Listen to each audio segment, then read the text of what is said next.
Hey, my pound cake lovers and friends, I got a little treat for you today, okay? It's sweet, it's pink, it's got a little crunch to it, and yeah, it's still a pound cake, y'all. Strawberry crunch pound cake, y'all. Look at, ooh, all the crunch on top. So, what I did is I redid this recipe. So, this recipe was already on my website, a little bit different this time. Put the crunch on top of the cake, didn't put the glaze or frost the whole cake, and then press the crunch into the cake. You can definitely do that if you want to, but I was like, let me do this a little modest, a little with a little razzle dazzle, drizzled a little bit on top with the crunch. Really like how this came out. So, can't wait for y'all to try this recipe. Remember, the details are always in the description box or linked into the comments. So, come on, let me show you how to whip it like butter. All right, so you know we got to start off with the room temperature butter. We're using salted butter. All right, 3 sticks, and we're slowly adding in our sugar. We're using 3 cups of sugar for this recipe. We blend our butter up a little bit, then we slowly add in our sugar, and we let that mix together for about 5 minutes until it's nice, light, and fluffy. All right, we scrape down the sides of our bowl and all that before we add in our next ingredients. All right, like so. And then you can also give your butter another quick mix if you like before adding in your next ingredient. That's completely up to you. All right, so we're coming in with our strawberry extract right here. You can also use vanilla extract if you like. It's also good in this recipe. So whichever you have on hand or whichever you prefer. All right, so we're adding our eggs in here, 5 eggs at room temperature, adding them one at a time, mixing until combined. And as always, the recipe details are linked in the description box or in the first comment. All right, so we're coming in and scraping down the sides of our bowl right here. And then we're gonna go ahead and add in our strawberry jello mix. That's one of the key ingredients to this recipe, y'all, to give it that flavor pop. And we're gonna just mix that until combined. All right, and then once we're done with that, we're gonna go ahead and give our sour cream a good little mix because it's been sitting, coming to room temperature, and it has some settling. So you guys wanna give it a nice little mix first. And then we're gonna add our flour and we're gonna alternate with that sour cream. And as always, you know, we end with our flour. Our oven is already preheated to 325 degrees.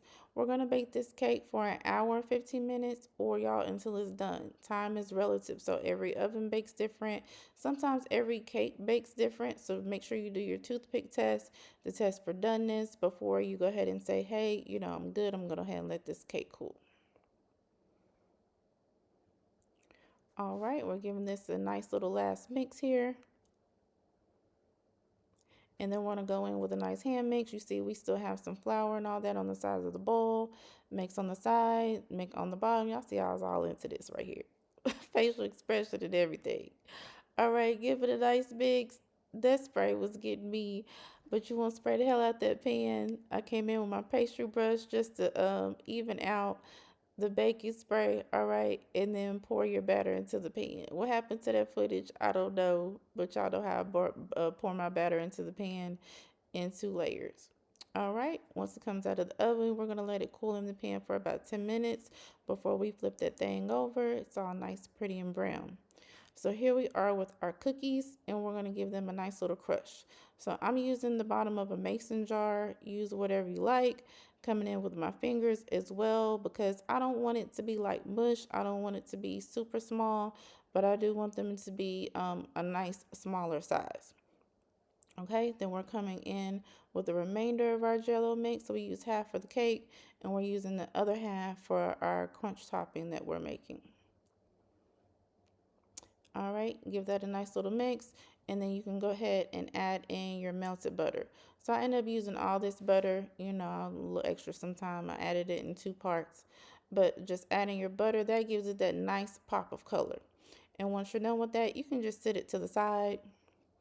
Okay, and then we're making our glaze. So I started the glaze on the live tutorial I did because y'all have been asking for a long time for a glaze tutorial. You can catch that separately if you like, but I'll definitely make sure you have all the deets. But I used powdered sugar in this, And then I use some strawberry extract. Again, you can use vanilla if you like. And then use milk. You can also use heavy cream, but to me, milk is a better result for this. And then we're going to slowly add our milk until we reach the desired consistency. Excuse me. So slowly adding your milk is the key so you don't have a glaze that's too thick. So here we are, the glaze is ready to go. And what I did is I refrigerated it overnight and then I took it out and let it come to room temperature for when I went ahead and finished making the glaze because I didn't want to just make a basic glaze. I wanted to add to it. All right, so we add that secret ingredient, condensed milk. You can leave it out if you like. That's just completely up to you if you just want a regular glaze. Decided to add a little bit more strawberry extract, and then I wanted to thicken this up some because after I added the condensed milk and everything, it was a little thin for me. Decided to go for a pop of color, y'all, so I added a little pink color food coloring. You only need a drop or two. I like gel versus liquid, so, choose whichever one you like, but to me, gel produces a more vibrant result and a better result to me. It just blends better with the batter. All right, so coming in, scraping the sides of the bowl before we get to our final consistency, and then giving that a nice pour. I love that color. I could have went even a little thicker with the glaze, but I still like how it came out. All right, so we're adding our cookies here. You can add your cookies in any fashion that you like. You can even make a thicker glaze and make like a frosting. Place it on your cake and press the cookies into your cake. That's really up to you. And then I wanted to come in with a little extra glaze, for a little razzle dazzle. I like that how it came together with the cake. Add that there. And then you can throw in a little extra, a little more cookies on top if you like. It's just up to you. I put little cookies around the rim of the cake. Really love how it came out. All right, I'm going to give y'all a nice little cut. Hope you have a chance to make this recipe. It's really good. And thank y'all for watching.